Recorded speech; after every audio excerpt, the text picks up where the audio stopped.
Você já terminou um filme tão bom que arruinou qualquer outra série para você? Sim, K-Pop Demon Hunters fez isso. Ainda estou aqui tipo, legal Netflix. Agora, o que eu supostamente faço? Ir tomar ar? Mas a forma como esse filme terminou, todo mistério, sem resolução, parece uma preparação. O mundo é grande demais. Os demônios são intensos demais. E as meninas são icônicas demais para parar num único filme. Então e se isso não for o fim? E se K-Pop Demon Hunters for só o episódio piloto que a Netflix soltou cedo por acidente? Porque se isso acontecer, podemos finalmente descobrir quem é a irmã perdida, para onde Baby foi e por que o pai demoníaco de Rumi ainda está dando pesadelos em todo mundo. O que é louco em K-Pop Demon Hunters é que sabemos surpreendentemente pouco sobre as próprias idols. Tipo, olá Netflix, cadê o episódio de flashback de trauma? Quando conhecemos as Huntrix, elas já são realeza do K-pop. Turnês mundiais, microfones brilhantes e nem um único dia de cabelo ruim à vista. Mas por trás do brilho e da coreografia, as histórias de fundo delas estão basicamente no modo avião. Tudo que temos são pequenas migalhas, alguns rumores de fãs, uma cena de túmulo e talvez um olhar triste para o horizonte, enquanto a música de fundo grita profundidade emocional. Mas vamos, o que aconteceu com a família de Mira? Quem a exilou como se ela tivesse lançado um mixtape ruim? E as batalhas de rap de Zoe? São sessões de terapia disfarçadas? Porque essa menina rapa como se estivesse lutando pela custódia da própria confiança. E Rumi, a escolhida com DNA demoníaco e problemas não resolvidos com a mãe, criada por Celine, treinada desde o nascimento, provavelmente nunca teve uma infância normal. Tipo, imagina ela tentando fazer lição de casa enquanto alguém está invocando um demônio de fogo na cozinha. Uma série poderia realmente consertar isso. Poderíamos finalmente explorar por que Mira tem medo de perder o controle, o que fez Zoe ser obcecada com a perfeição, e como o passado de Rumi a transformou em tanto uma popstar quanto uma prodígio matadora de demônios. Porque sejamos honestos, essas meninas não precisam só de uma turnê de shows. Elas precisam de um arco de terapia. E é exatamente isso que uma série pode dar. E então tem um mistério que assombrou todo mundo desde que os créditos rolaram. Os pais de Rumi. Porque aparentemente a Netflix nos olhou nos olhos e disse: resolução? Nunca ouvi falar. Sabemos que a mãe dela morreu quando Rumi era pequena, deixando Celine se tornar a tia mais sobrecarregada do mundo, caçadora de demônios e plano de apoio parental. Mas o pai, sim, ele é um demônio, o que é meio awkward quando o trabalho diário da sua filha é matar a sua espécie. Imagina aquele reencontro familiar. Passa o sal. E a propósito, desculpa ter selado seus primos no subsolo. Ainda assim, a lacuna real é porque os pais dela sequer se apaixonaram. Foi um romance proibido, acidente cósmico ou um demônio simplesmente deu match no destino. De qualquer forma, o filme nos deixou esperando muito, o que é exatamente porque a parte 2 está deixando os fãs enlouquecendo, esperando respostas, flashbacks ou pelo menos uma cena de terapia awkward entre Celine e Rumi. Até lá, todos nós estamos basicamente escrevendo a mesma fanfiction na cabeça, só com trilhas sonoras diferentes. E então tem Guima, o rei demoníaco ancestral, caos cósmico encarnado, ou como eu gosto de chamar, o ex mais tóxico do universo. Ele não consegue seguir em frente, não consegue se acalmar, só quer que todo mundo seja miserável porque ele ainda é. Sim, entendemos. Voz assustadora, olhos brilhantes, iluminação matadora. Mas tipo, quem é esse cara? O filme começa com esperança e união, e 5 segundos depois, Guima está na caverna dele. Tipo, tema legal. Pena que alguém foi arruinar. Ele está preso atrás do Hanmoon há séculos, espreitando, observando gerações de caçadoras virem e irem, como um cara de academia sobrenatural que se recusa a cancelar a assinatura. Mas para alguém tão antigo, não sabemos nada. De onde ele veio? Ele sempre foi tão dramático? Ou algum término celestial o transformou no santo padroeiro dos rancores? E vamos falar sobre os poderes dele. Usar a vergonha das pessoas contra elas. Isso não é só maldade, é mesquinharia. Meu caro, talvez tente trabalhar as suas sombras em vez de dominar o mundo. Porque honestamente, Guima poderia ser um dos melhores vilões que existem, se a Netflix algum dia o deixar desempacotar os sentimentos antes de desempacotar a humanidade. E agora temos que falar sobre as caçadoras anteriores. As lendas antes das Huntrix que lutaram contra demônios muito antes do autotune sequer ser inventado. O filme nos deu pequenos vislumbres delas em diferentes eras. Cada trio adaptando suas músicas, estilo e batalhas aos tempos em que viviam. E honestamente, há algo fascinante nisso.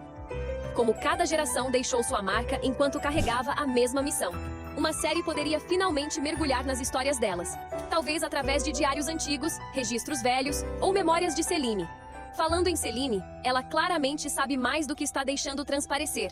Quer dizer, a mulher praticamente vive no que parece um dojo de caçadoras com biblioteca, rodeada de segredos que finge serem perigosos demais para falar ainda. Ela poderia facilmente se tornar a guia por tudo isso. Aqui conecta as Huntrix às gerações antes delas, compartilhando o que funcionou, o que falhou, e o que realmente significa proteger o Han-Moon. Porque se alguém tem a chave para o passado, e o próximo capítulo, é ela. E podemos falar sobre Ji-Nu por um segundo? Porque eu entendo, todo mundo o amou. Ele tem aquela energia de Golden Retriever embrulhada em drama demoníaco. O cara literalmente arriscou a alma e de alguma forma ainda fez parecer tanto um sacrifício quanto uma ostentação. Mas o que me impressiona é como ele fez isso sem esforço. Uma sala cheia de demônios tremendo diante de Guima. E Ji-Nu simplesmente entra como se fosse dono do silêncio. Sem medo, sem hesitação, só aquele tipo de confiança tranquila que faz até a escuridão parar e ouvir. Você podia sentir a mudança na sala. Os demônios não se afastaram com medo. Fizeram isso por respeito. O tipo que é conquistado, não comandado. Até Guima disse o nome dele como se significasse algo. E é isso que me faz pensar. O que Ji-Nu fez para merecer esse tipo de reverência? Ele superou monstros mais velhos que o tempo? Ou simplesmente atravessou o fogo vezes demais e saiu sorrindo? De qualquer forma, há algo poético nisso. Como mesmo num mundo construído sobre o medo, algumas almas ainda escolhem atravessá-lo com graça. Os animais espirituais de Ji-Nu merecem seu próprio spin-off. Esqueça as lutas contra demônios. Esse cara casualmente tem um tigre de estimação e uma pega que aparecem como seu esquadrão pessoal de apoio emocional. Um minuto eles estão guiando Rumi por uma crise existencial. No próximo, estão simplesmente transportando ela pelo céu, como se a gravidade tivesse esquecido o convite. Mas é aqui que fica intenso. Ninguém explica nada. De onde eles vieram? Ji-Nu os convocou. Fez amizade com eles. Ou ele simplesmente vibrou tão forte que o reino espiritual começou a enviar sidekicks animais por instinto? O tigre literalmente atravessa paredes. A pega entrega sessões de terapia em pleno voo. E de alguma forma, todos nós simplesmente temos que acenar e seguir em frente. Não, esses dois não são magia de fundo. São o milagre silencioso que mantém a história unida. Porque quando o mundo está pegando fogo e todo mundo está quebrando, às vezes os únicos que ainda aparecem são os que nunca foram humanos para começo de conversa. Um dos momentos mais, meu bem, eles tentaram de K-pop Demon Hunters, o subplot romântico. O filme polvilha olhares em câmera lenta, sacrifícios emocionais e tensão suficiente para fazer um K-drama corar. Mas ainda parece o grupo de chat mais caótico do universo de sentimentos. A história de amor de Rumi pesa muito. Ji-Nu não só a ajudou. Ele basicamente preencheu o formulário de sacrifício de namorado e clicou em enviar. O cara abriu mão de tudo para ela salvar o mundo. Nível de lealdade. Lenda. Habilidades de sobrevivência. Nenhuma. Os fãs mal tinham terminado de chorar quando o filme sussurrou. E ele se foi. E então os personagens secundários decidiram começar uma guerra de chips. Mira e Zoe tiveram aqueles momentos de somos rivais, mas talvez sejamos almas gêmeas, com os Sadia Boys. Suficiente para mandar o Reddit para a terapia. Tipo, você não olha nos olhos de alguém no meio de uma batalha com uma espada brilhante entre vocês a menos que o destino já esteja escrevendo fanfiction. Mas aqui está a coisa. Essas meninas não estão perseguindo o romance. Estão sobrevivendo a ele. Entre demônios, trauma e turnês mundiais, o amor sempre chega tarde para a luta. E talvez seja essa a beleza real nisso. Num mundo construído sobre caos e sombras, os raros momentos de conexão parecem rebelião. Sejamos honestos, a Netflix precisa de uma nova obsessão. Com Stranger Things chegando ao fim, o mundo do streaming está prestes a ter um buraco enorme onde o próximo grande fandom deveria viver. E se você me perguntar, K-pop Demon Hunters é o herdeiro perfeito do trono. Pensa bem, tem tudo o que faz uma franquia explodir.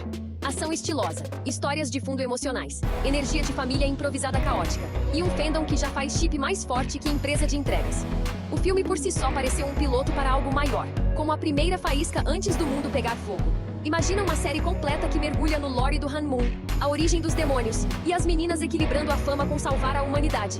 As luzes do palco se apagam, os fãs gritam, e de repente elas estão de volta lutando contra fogo do inferno literal. Esse é o tipo de vida dupla que prende o público e nunca solta.